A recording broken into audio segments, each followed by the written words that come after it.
I'm literally sitting on the floor because I just felt like sitting on the floor. I thought I'd grab my tripod, thought I'd jump right in here. So I had the pleasure yesterday, if you're watching this live, of speaking to a group of coaches and potential coaches, and I was asked to talk about what coaches do, and I had asked a few people, and nobody really had an answer for me, which I thought was interesting because I was like, well, what do they do? Like, why wouldn't you know what they do? Well, maybe they hadn't been coached before, or maybe they had a bad experience before, or if you're out there, give me some hearts and likes. I see one person, but it doesn't tell me who you are, so chime in so hopefully I can see it.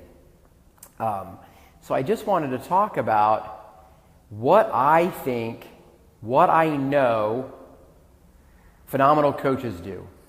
Phenomenal coaches educate you.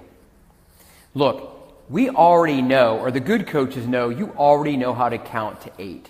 What our job is to teach you that you already knew how to count. So we're going to educate you on why are you doing a push-up? Why are you doing the squats? What is the purpose? For me, it's all about functional fitness. What can I do today, tomorrow, and for the rest of my life to make sure that I can remain independent and healthy for a lifetime? And I want to pass that on to you. So a phenomenal coach should educate you. They should motivate you. They should inspire you. Now, inspiration lasts for like that. Motivation continues, and it lasts today, tomorrow, and to the next day. So that you'll do things on your own, so that you'll show up on time. That's the motivation. So the high five, so the pat on the back, that's the motivation, right? The words of wisdom, the words of encouragement, that's the motivation. Then your coach, he or she should empower you to make you feel amazing, to know that you can do hard things, that you were meant to do hard things. Empower you to wake up, to show up, and to kick ass every day. Your coach should call BS BS. Look, when you're whining and you're making excuses, he or she should say, no, we're not doing that here. You have the power. Not I can't, I haven't. That's the difference. If you're injured, we'll modify it so that you can continue. So if you have a knee injury, let's do some non-weight bearing exercises. Show up. If you don't show up, we can't help. And it doesn't matter if it's in a studio or a gym or online, you still have to show up. Your coach should be that excuse eradicator. I don't want to. Show up. You were meant to do hard things. You need to believe in yourself the way I believe in you. So we don't stop, we quit. We quit too soon. The other way around. We don't quit, we stop too soon before we see whatever the results are. I was listening to a podcast sometime in the last week or so, and it was Steve Jobs. And he said, it was called Connecting the Dots. And he said you can only connect the dots looking backwards, not looking forward. So you don't know why you're doing something until you see it come to fruition. So in the story, he talks about when he quit college and he took a calligraphy course. He didn't really know why, but it interested him. So after he'd been fired from Macintosh's first company, he started his own computer company. He built fonts that had never been seen before on computers, but it was 10 years later. So he didn't know at the time where that was going to come.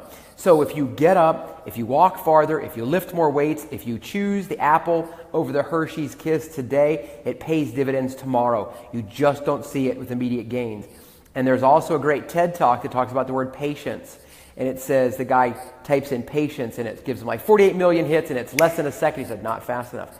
That's the world we live in today. But your body, your heart, your mind, your soul, it doesn't happen that fast. So you've got to plug in every day. And Tanya and I had a conversation earlier today. You know what? There's no finish line. That's the bummer about it. You've got to keep coming. You've got to keep coming. You've got to keep coming. It doesn't mean that you can't lapse a little bit, but you can't collapse. That's the key. You have to plug in more days than you don't. And if you're successful 80% of the time, you are kicking some serious butt. You want to build a healthy relationship with your coach so that you can be confident, so that you can high five, scream, yell, cry, and so he or she will find you the tools you need to succeed. Dig into personal development. Peel back that onion to find out why you are, who you are, so you can go from good to great. Think about that. They need to see the potential in you, that you may not see in yourself. Help you eliminate self-limiting beliefs. Just because somebody told you something in 3rd grade that you couldn't do this, and then again maybe in 8th grade you couldn't do something else, and somehow you start to believe it. Why do we do that? Why? You do so many things well and we only dwell on the negative.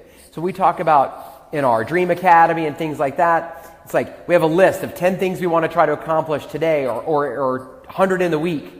And if you do 9 out of 10 or 90 out of 100, the one thing or 10 things you can tell me is what you didn't do well. No, we're going to say, what did you do well? What was your win for the week? And I got a long distance win for the week from Mary Ellen from Virginia. Thank you so much. We need to hold you accountable. You need to be here. You need to plug in. You need to show up, whether it's on the computer, on your smartphone, in a studio, in the gym. You need to show up. And we need to make sure that when you say you're going to be here Monday, Wednesday, Friday, you're going to plug in every day or whatever it is, that we hold you accountable to your actions. And if it's not happening, why isn't it happening? What are the barriers and how can we eliminate those barriers? And he or she should be on the journey with you. Look, I don't think that any of us have to look like a model that's been fixed in LA or New York by a plastic surgeon, but you should look healthy for your appropriate age. So if your trainer is 20, he or she should look like a healthy 20-year-old. If he or she is 30, 40, 50, 60, or 70, he or she should look like a healthy individual because they take care of themselves, because they do the best they can. They also show they're fallible, that they might make mistakes. Think about that.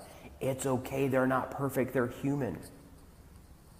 So think about that. The 10 things that your coach should do for you or with you. And I have them written because I didn't want to forget. They should educate, motivate, empower, encourage, call BSBS, be your excuse eradicator, build healthy relationships, see the potential in you, be your accountability partner, and join the journey with you. And what I'm saying, they may not work out side by side with you, they may not do a push-up with you, whether it's really side by side or long distance, but they need to be taking care of themselves too. And tell you what struggles. So there's this exercise called fast fences on the Shift Shop, and I hate it.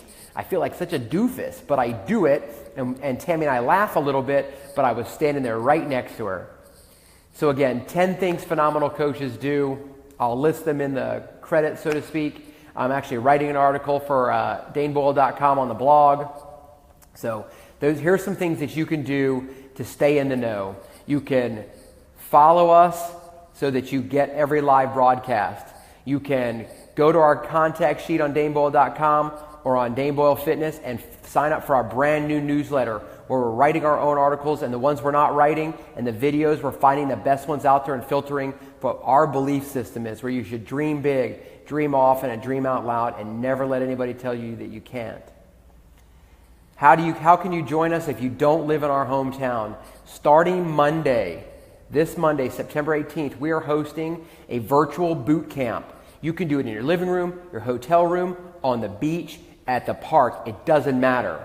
It's a very small investment, but I do believe you have to have some skin in the game so that you'll plug in, right? So a small financial investment for a huge emotional and physical return with your coach, and I will only put you with coaches I believe in our group. So we're going to do it with you. I'm telling you right now, I'm going to look for a 30-minute workout for me because I need to pick up my running because I have a half marathon in late October, and I need to hit the streets. So I want to build strength, and I want to build speed, and I want to build endurance, and I want to hold you accountable, and I want you to hold me accountable. Because if I tell you I'm plugging in every day, and you don't see my sweaty selfie, you don't see some other things we're going to ask you to do, you're like, hey, coach, where are you? So wake up, show up, kick ass, dream big, dream often, dream out loud. I am looking for 5 amazing human beings. Are you one of them?